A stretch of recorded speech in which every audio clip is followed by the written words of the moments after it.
Dengan kecepatan penuh, kapal Aniok Bahagia Pawanglah melaju cepat menuju hotspot penangkapan ulah kie di sekitaran perairan Aceh Utara. Dari kejauhan, puluhan kapal dengan berbagai jenis, ukuran, dan varian terlihat jelas di radar kami. 2 di antaranya berada dalam satu jalur navigasi dengan kami, yaitu KM Terima Kasih 04 di bawah komando Hairul Naam dan KM Doa Poma Pawang Raffi.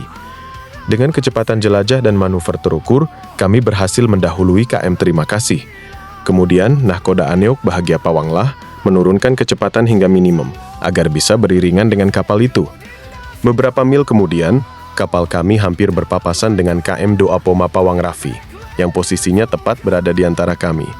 Momen krusial pun tiba, ketika posisi ketiga kapal sudah sejajar sempurna.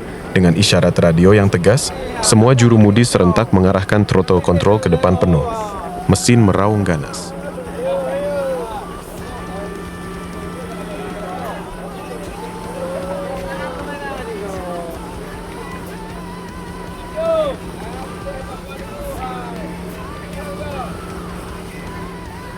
Didukung jantung mekanis D14 yang dimodifikasi khusus untuk kecepatan tinggi, Aniok Bahagia melaju cepat, melibas gelombang dengan ganas, meninggalkan KM Terima Kasih 00 dan KM Doa Poma beberapa mil di belakang.